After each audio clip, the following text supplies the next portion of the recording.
ایک روز کچھ سردار مسجد حرام میں محفل جمائے بیٹھے تھے، جبکہ آپ ایک کونے میں الگ بیٹھے تھے۔ مسلمانوں کی بڑھتی ہوئی تعداد نے قریش کی پریشانی میں بہت اضافہ کر دیا تھا، لہذا اس موقع پر ابو سفیان کے خسر عتبہ بن ربیعہ نے قریش کے سرداروں سے کہا، صاحبو، اگر آپ لوگ پسند کریں تو میں جا کر محمد سے بات کروں اور ان کے سامنے چند تجاویز رکھوں، شاید کہ وہ ان میں سے کوئی تجویز مان لیں اور ہم لوگ بھی اس کو قبول کر لیں، ہو سکتا ہے اس طرح وہ ہماری مخالفت سے باز آ جائیں۔ سب حاضرین نے اس بات سے اتفاق کیا۔ عتبہ اٹھ کر آپ کے پاس پہنچا اور آپ کے پاس بیٹھ گیا۔ آپ نے اس کی طرف دیکھا تو وہ بولا، بھتیجے، تم اپنی قوم میں اپنے نسب اور خاندان کے اعتبار سے جو حیثیت رکھتے ہو وہ تمہیں معلوم ہے، مگر تم اپنی قوم پر ایک بڑی مصیبت لے آئے ہو۔ تم نے جماعت میں تفرقہ ڈال دیا ہے، ساری قوم کو تم بے وقوف ٹھہراتے ہو، قوم کے معبودوں اور اس کے دین کی برائی کرتے ہو اور ایسی باتیں کرنے لگے ہو جن کے معنی یہ ہیں کہ ہم سب کے باپ دادا کافر تھے۔ اب ذرا میری بات سنو، کچھ تجاویز تمہارے سامنے رکھتا ہوں، ان پر غور کرو، شاید کہ ان میں سے کسی کو تم قبول کر لو۔ اس کے خاموش ہونے پر آپ نے فرمایا، ابو الولید، آپ کہیں، میں سن رہا ہوں۔ اس نے کہا، بھتیجے، یہ کام جو تم نے شروع کیا ہے، اس سے اگر تمہارا مقصد مال حاصل کرنا ہے تو ہم سب مل کر تمہیں اتنا کچھ دینے کے لیے تیار ہیں کہ تم ہم میں سب سے زیادہ مالدار ہو جاؤ گے۔ اگر اس سے اپنی بڑائی چاہتے ہو تو ہم تمہیں اپنا سردار بنانے کے لیے تیار ہیں، کسی معاملے کا فیصلہ تمہارے بغیر نہیں کیا کریں گے۔ اگر بادشاہت ہی چاہتے ہو تو ہم تمہیں اپنا بادشاہ بنا لیتے ہیں، اور اگر تم پر کوئی جن آتا ہے جسے تم خود دور کرنے پر قادر نہیں ہو تو ہم بہترین طبیبوں سے اپنے خرچ پر تمہارا علاج کروا دیتے ہیں۔ عتبہ یہ باتیں کرتا رہا، آپ خاموشی سے سنتے رہے۔ جب وہ اپنی کہہ چکا تب آپ نے فرمایا، اچھا اب میری سنو۔ اس کے بعد آپ نے بسم اللہ الرحمن الرحیم پڑھ کر سورہ حامیم السجدہ کی تلاوت شروع کی۔ عتبہ اپنے دونوں ہاتھ پیچھے زمین پر ٹکائے سنتا رہا۔ جب آپ نے آیت سجدہ یعنی آیت نمبر 38 پر پہنچ کر سجدہ کیا، پھر سر اٹھا کر فرمایا، اے ابو الولید، میرا جواب آپ نے سن لیا، اب آپ جانیں اور آپ کا کام۔ ان آیات مبارکہ کا ترجمہ بھی آپ سن لیں جو رسول صلی اللہ علیہ وسلم نے عتبہ کے سامنے اس کی باتوں کے جواب میں پڑھی۔ شروع اللہ کے نام سے جو بہت مہربان نہایت رحم والا ہے۔ حامیم، یہ اتاری ہوئی ہے بڑے مہربان بہت رحم والے کی طرف سے۔ ایسی کتاب ہے جس کی آیتوں کی واضح تفصیل کی گئی ہے، اس حال میں کہ قرآن عربی زبان میں ہے، اس قوم کے لیے جو جانتی ہے۔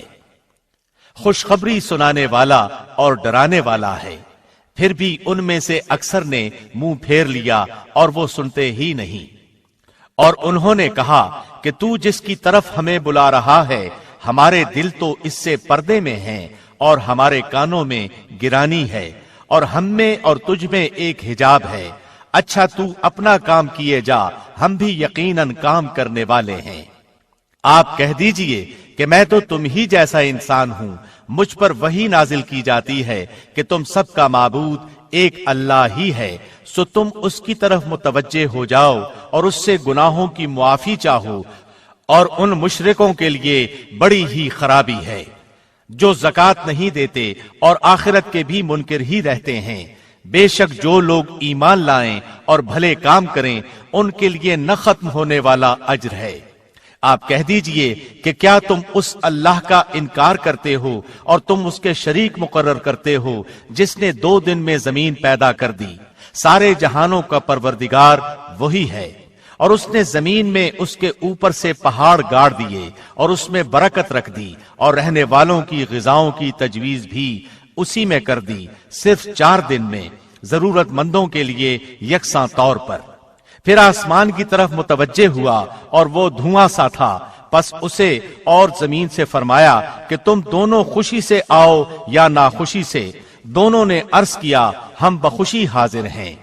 پس 2 دن میں 7 آسمان بنا دیے اور ہر آسمان میں اس کے مناسب وحی بھیج دی، اور ہم نے آسمان دنیا کو چراغوں سے زینت دی اور نگہبانی کی۔ یہ تدبیر اللہ غالب و دانا کی ہے۔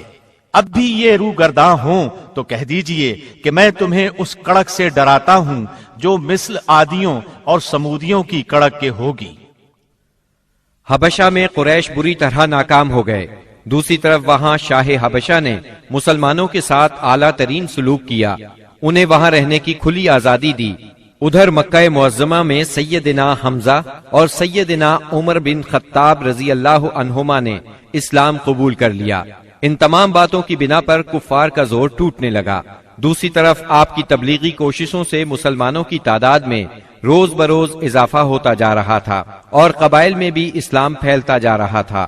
اس صورتحال نے قریش کو مجبور کیا کہ وہ نئے سرے سے حالات کا جائزہ لیں اور اسلام کی بڑھتی ہوئی مقبولیت میں مزید اضافہ نہ ہونے دیں۔ چنانچہ قریش مکہ ایک جگہ جمع ہوئے۔ مشورے کے بعد بنی ہاشم اور بنی مطلب سے معاشرتی قطع تعلق کا فیصلہ کیا۔ ایک قرارداد لکھی گئی، اس پر حلف لیا گیا۔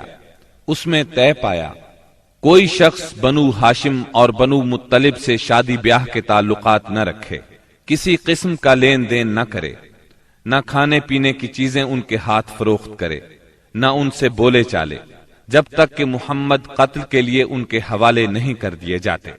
اس قرارداد کو اہمیت دینے کے لیے اس کو کعبے کے اندر لٹکا دیا گیا۔ دوسرے قبائل خاص طور پر بنو کنانہ بھی اس معاہدے میں شریک ہو گئے۔ اس طرح یہ اور مضبوط ہو گیا۔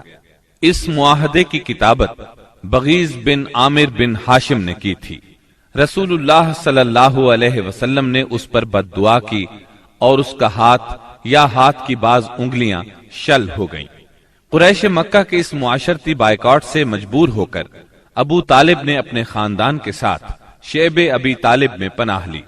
شیب ابی طالب مکہ معظمہ میں ایک محلے کا نام تھا۔ بنی ہاشم اس میں رہا کرتے تھے۔ شیب عربی زبان میں گھاٹی کو کہتے ہیں۔ یہ محلہ کوہ ابو قبیس کی گھاٹیوں میں سے ایک گھاٹی میں واقع تھا اور ابو طالب بنی ہاشم کے سردار تھے، اس لیے شیب ابی طالب کہا جاتا تھا۔ بنی ہاشم اور بنی مطلب کے ہر شخص نے ساتھ دیا۔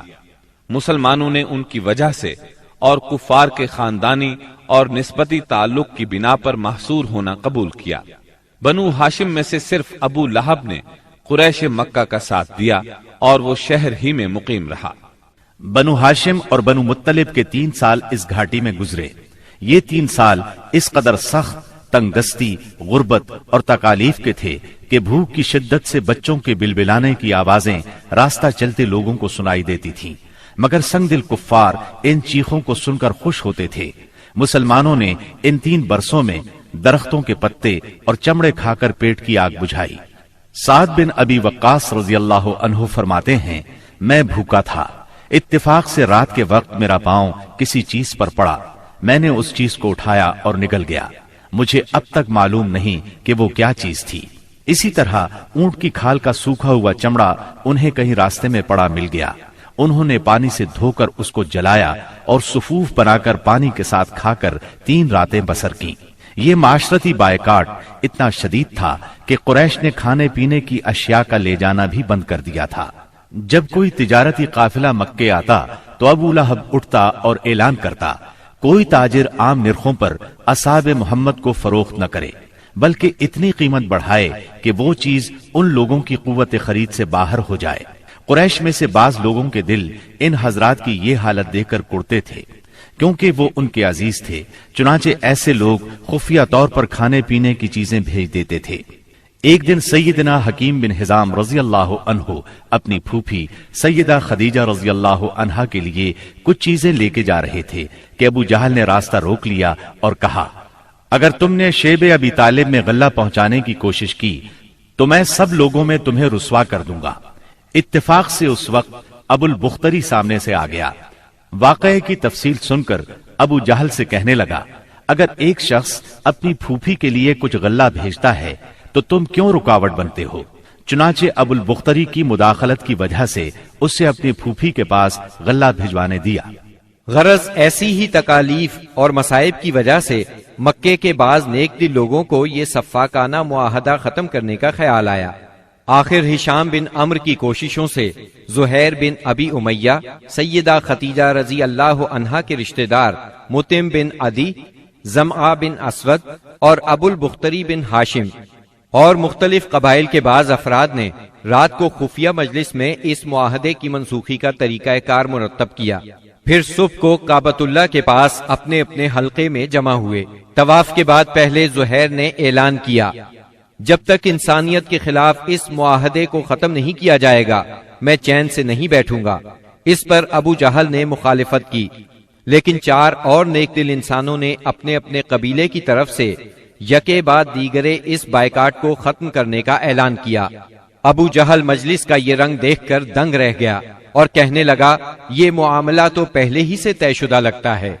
تکالیف پہنچانے کی پالیسی کے بعد جب قریش نبی کریم صلی اللہ علیہ وسلم کو نفسیاتی حربوں سے شکست نہ دے سکے تو انہوں نے اب ان پر معاشرتی دباؤ ڈالنے کا پروگرام بنایا۔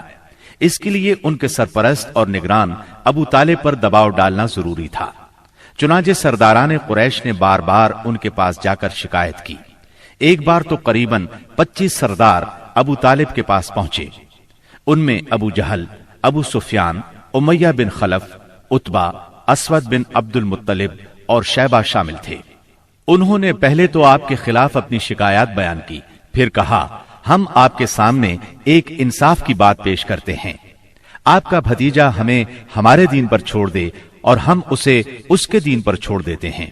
وہ جس معبود کی عبادت کرنا چاہے کرے، ہمیں اس سے کوئی غرض نہیں، مگر وہ ہمارے معبودوں کی برائی نہ بیان کرے اور یہ کوشش نہ کرتا پھرے کہ ہم اپنے معبودوں کو چھوڑ دیں۔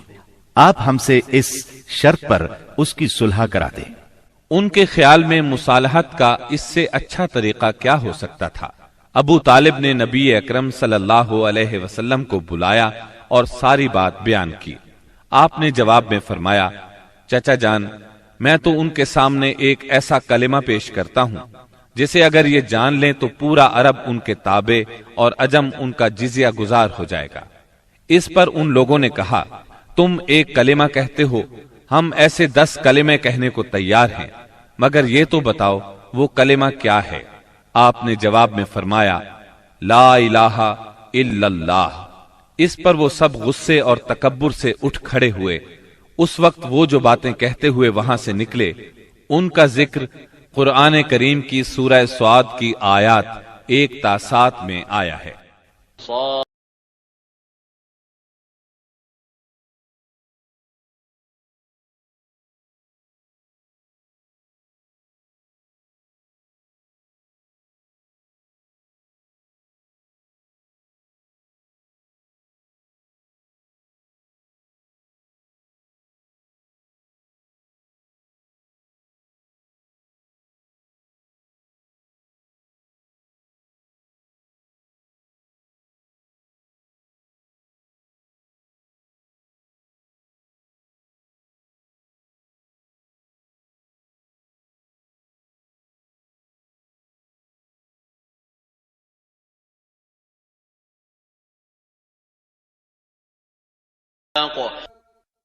صاد، اس نصیحت والے قرآن کی قسم، بلکہ کفار غرور و مخالفت میں پڑے ہوئے ہیں۔ ہم نے ان سے پہلے بھی بہت سی امتوں کو تباہ کر ڈالا تو انہوں نے ہر چند چیخ پکار کی، لیکن وہ وقت چھٹکارے کا نہ تھا۔ اور کافروں کو اس بات پر تعجب ہوا کہ انہی میں سے ایک انہیں ڈرانے والا آ گیا اور کہنے لگے کہ یہ تو جادوگر اور جھوٹا ہے۔ کیا اس نے اتنے سارے معبودوں کا ایک ہی معبود کر دیا؟ واقعی یہ بہت ہی عجیب بات ہے۔ ان کے سردار یہ کہتے ہوئے چلے کہ چلو جی اور اپنے معبودوں پر جمے رہو، یقیناً اس بات میں کوئی غرض ہے۔ ہم نے تو یہ بات پچھلے دین میں بھی نہیں سنی، کچھ نہیں، یہ تو صرف من گھڑت ہے۔ نبی اکرم صلی اللہ علیہ وسلم اور آپ کے صحابہ کرام رضی اللہ عنہم کو اس مصیبت سے نجات تو مل گئی، لیکن قریش کے 3 سالہ بائیکاٹ نے بہت سے حضرات کی صحت برباد کر دی تھی۔